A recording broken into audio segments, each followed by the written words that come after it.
Assalamualaikum warahmatullahi wabarakatuh. Perkenalkan, nama saya Salsabila Rabukni, NIM 2202668. Baiklah, saya akan membahas tentang jenis-jenis sumber informasi.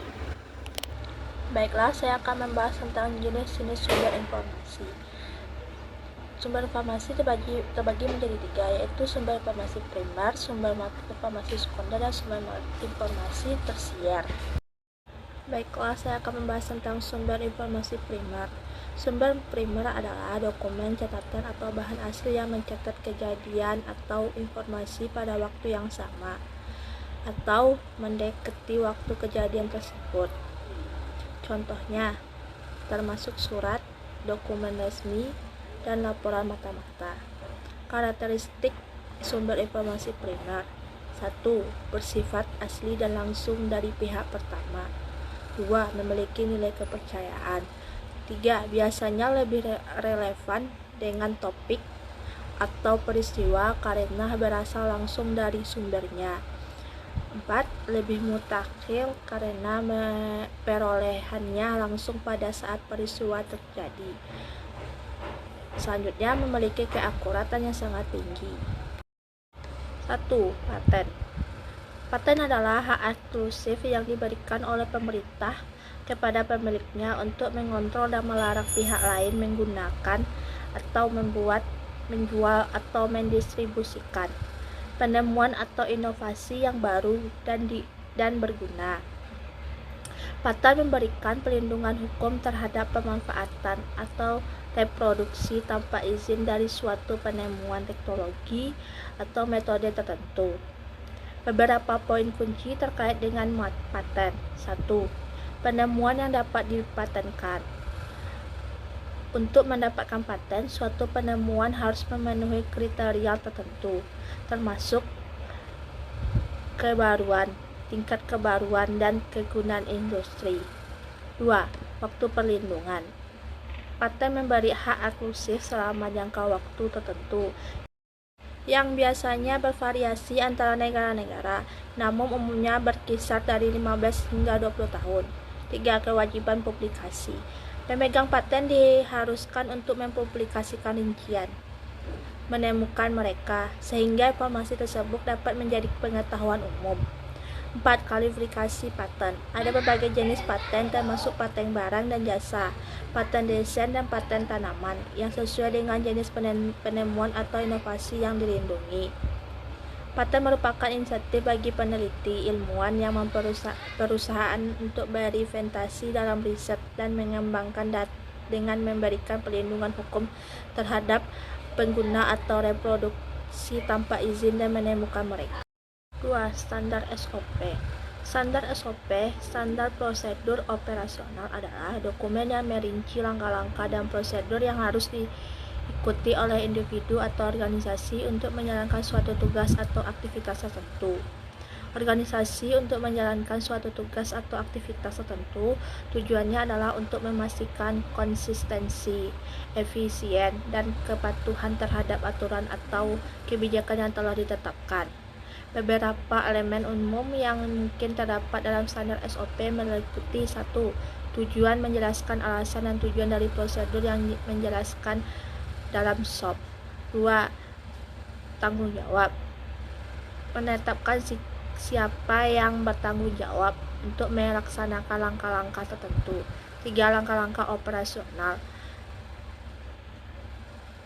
mendeskripsikan secara rinci setiap langkah yang harus diikuti. 4. Alur kerja, menyajikan diagram atau gambaran alur kerja untuk menvisualisasikan urutan aktivitas. 5. Peralatan atau sumber daya, menyebutkan peralatan atau sumber daya yang diperlukan untuk menjalankan prosedur. 6. Kontrol kualitas, menjelaskan langkah-langkah pengendalian kualitas untuk memastikan hasil yang diinginkan. 7. Pemeliharaan dan revisi, menyertai informasi tentang berbagai SOP akan dikelola, diperbarui, dan direview. Proceeding adalah rekaman formal dari presentasi, makalah, dan diskusi yang terjadi dalam suatu pertemuan ilmiah. Konferensi atau seminar proceeding berisi rangkuman atau teks lengkap dari setiap makalah yang dipresentasikan selama acara tersebut. Beberapa ciri khas proceeding meliputi 1. Makalah konferensi. Setiap kontribusi yang diterima untuk berpresentasi di acara tersebut menyumbang makalah yang mencakup penelitian temuan atau topik tertentu. 2. Abstrak. Umumnya proceeding juga mencakup abstrak atau ringkasan dalam setiap makalah untuk memberikan gambaran tentang isinya. 3. Daftar isi dan afiliasi. Menyediakan informasi tentang penulis masing-masing makalah dan ada instruksi atau organisasi mereka. 4. Pertanyaan dan diskusi. Beberapa proceeding mencakup rekaman pertanyaan dan diskusi yang muncul setelah presentasi makalah. Laporan penelitian. Laporan penelitian adalah dokumen formal yang menyajikan hasil metode dan temuan dari suatu studi atau proyek penelitian. Laporan ini dirancang untuk berkomunikasi kepada pembaca atau audiens potensial mengenai apa yang telah dilakukan dalam penelitian dan apa yang ditemukan. Beberapa komponen umum dalam laporan penelitian tersebut. 1. Pendahuluan. Penyajian latar belakang, tujuan dan pertanyaan penelitian. 2. Kajian pusaka. Merinci literatur atau penelitian sebelumnya yang terkait dengan topik penelitian. 3. Metode penelitian. Menjelaskan rancangan penelitian. 4. Hasil. Penampilan temuan dan data yang diperoleh. 5. Diskusi. Menginterpretasikan hasil pembahasan implikasi dan membandingkan temuan dengan penelitian sebelumnya. Tesis adalah laporan penelitian adalah suatu hasil penelitian dari suatu masalah keilmuan yang dipecahkan dengan metode ilmiah yang dukungan data-data yang sesuai dengan fakta dan disusun secara sistematik khusus. Jurnal ilmiah adalah publikasi yang berisi karya tulis ilmiah yang membuat hasil penelitian, pemikiran, atau pengembangan suatu bidang ilmu tertentu. Jurnal ilmiah adalah publikasi berkala dalam penerbit akademik yang umumnya berupa laporan penelitian terbaru dan tujuan untuk memajukan ilmu pengetahuan. Terbitan berkala. Majalah adalah terbitan berkala majalah. Biasanya dilakukan secara bulanan, 2 bulan, kuartalan, atau tahunan, bergantung pada kebijakan penerbitan dan jenis majalahnya. Jurnal ilmiah. Jurnal ilmiah adalah publikasi periodik yang membuat artikel-artikel penelitian ilmiah, ulasan, dan tulisan-tulisan akademik dalam bidang-bidang tertentu. Jurnal ilmiah biasanya ditinjau oleh pakar sebelum terbitnya untuk memastikan kualitas dan keakuratan informasinya. Surat kabar. Surat kabar adalah media cetak atau lembaran-lembaran yang diterbitkan secara berkala yang berisi berita atau kabar tentang kejadian hari kemarin, beberapa hari kemarin, opini, secara dan lain-lain. Terbitan pemerintah. Terbitan pemerintah adalah publikasi atau bahan pustaka yang diterbitkan secara resmi oleh pemerintah melalui lembaga resmi yang berisi informasi mengenai pemerintahan, peraturan-peraturan atau perundang-undangan, dan pengumuman-pengumuman resmi. Informasi sekunder. Informasi sekunder adalah data atau informasi yang diperoleh oleh sumber yang sudah ada atau yang telah diterbitkan sebelumnya. Informasi sekunder tidak berasal dari penelitian atau pengumpulan data yang dilakukan oleh individu atau organisasi yang sedang menggunakannya. Sumber informasi sekunder menurut para ahli adalah referensi yang menyediakan data atau informasi yang telah dikumpulkan, diolah, dan dipublikasikan oleh pihak lain sebelumnya. Ini mencakup buku, artikel, laporan, yang sumber lain yang dapat digunakan sebagai dasar pengetahuan tanpa perlu melakukan penelitian primer. Ini membantu dan menyusun pemahaman yang lebih luas tentang suatu topik. Ensiklopedia. Kamus adalah buku referensi yang berisi daftar kata-kata beserta arti, pengucapan, dan informasi tahapan seperti bentuk kata, asal-usul, contoh, pengguna dalam kalimat. Kamus membantu membaca untuk memahami dan menggunakan kata-kata dengan tepat dan dalam suatu bahasa. Bibliografi. Kamus adalah buku referensi yang berisi daftar kata-kata berserti arti, mengucapkan dan informasi tambahan seperti bentuk kata-kata asal-usul atau contoh penggunaan dan kalimat. Kamus membantu membaca untuk memahami dan menggunakan kata-kata dengan tepat dan suatu bahasa. Statistik. Statistik adalah cabang ilmu matematika yang berkaitan dengan pengumpulan, analisis, interpretasi, presentasi, dan pengorganisasian data. Tujuan utama statistik adalah menyajikan informasi yang relevan dari data sehingga dapat memberikan pemahaman yang lebih baik tentang suatu fenomena atau publikasi. Statistik digunakan secara luas dalam berbagai disiplin ilmu untuk keputusan informasi berdasarkan pola dan tren yang ditemukan dalam data.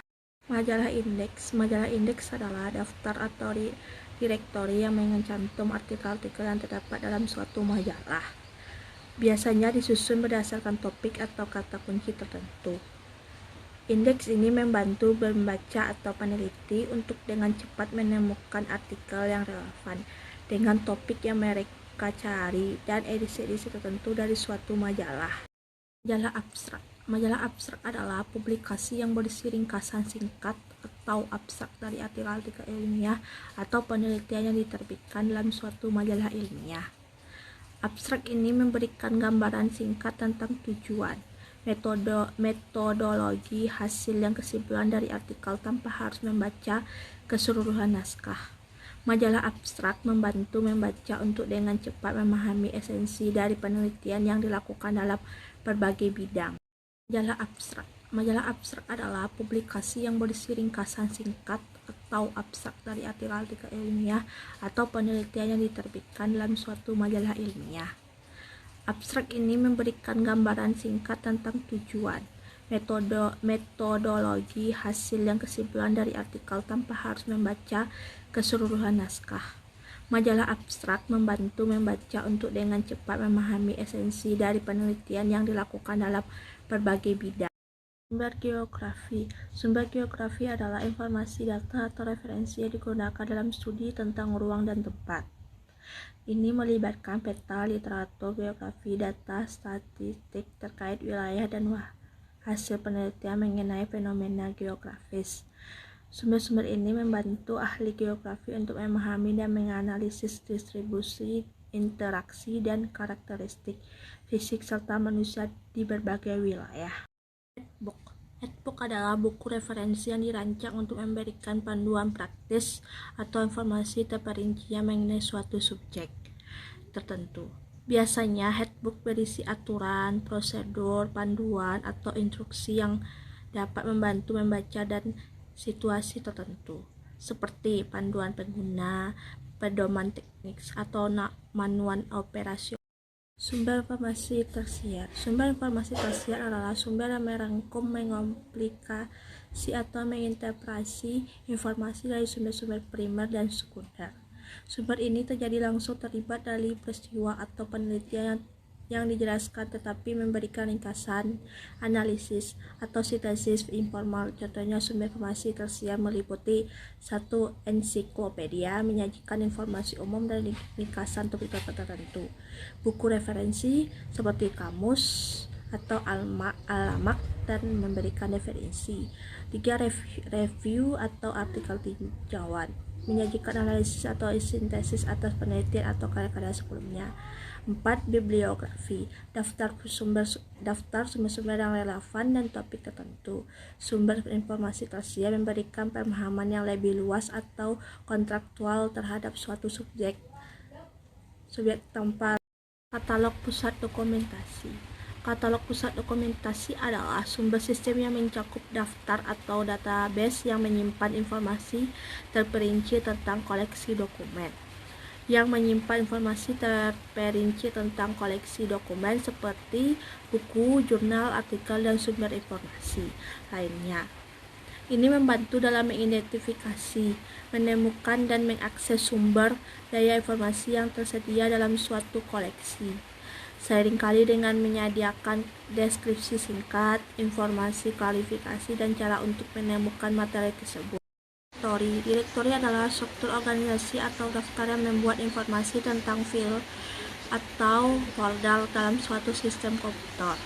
Dalam konteks sistem operasi, direktor digunakan untuk menyusun dan menyimpan file secara struktur. Direktori juga dapat disebut sebagai folder, biasanya memiliki nama yang dapat membantu pengguna identifikasi dan pengelompokan file tersebut. Terkait direktor memungkinkan penggunaan untuk menyimpan, mengatur, dan mencari file dengan lebih efisien dalam lingkungan komputer.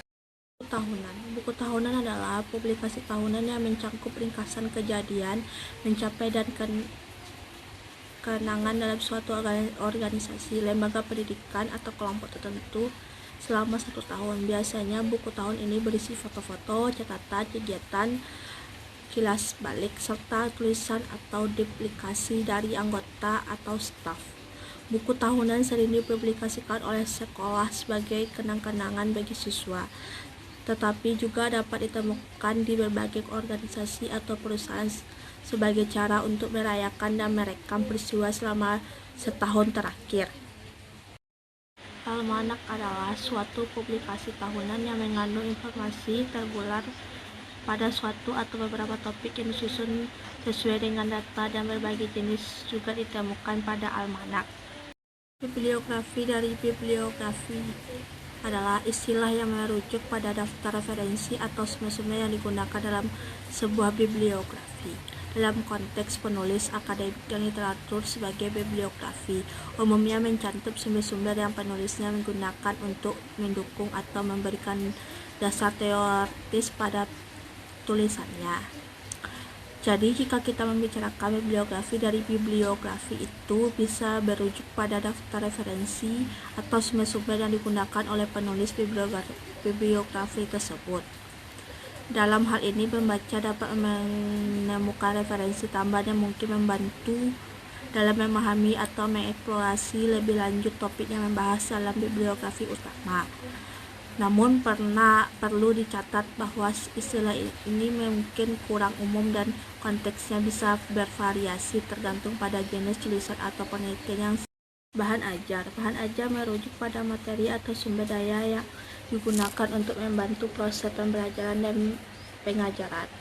Ini dapat mencakup sebagai format seperti buku teks, presentasi, modul, rekam, audio, atau video. Perangkat lunak mempelajari dan sumber daya digital lainnya adalah dirancang untuk mendukung pemahaman dan penguasaan materi pembelajar. Bahan ajar bertujuan untuk memfasilitasi proses pembelajaran dengan memberikan informasi yang sistematis. Metode pengajar yang efektif dalam pelatihan menggunakan pemahaman konsep. Bahan ajar juga dapat disesuaikan dengan kebutuhan dan karakteristik peserta didik, serta dapat digunakan oleh guru atau pembelajar secara pendiri dalam konteks pendidikan formal atau non-formal, pendidikan, dan memfasilitasi memahami serta aplikasi pengetahuan. Sekian, terima kasih. Assalamualaikum warahmatullahi wabarakatuh.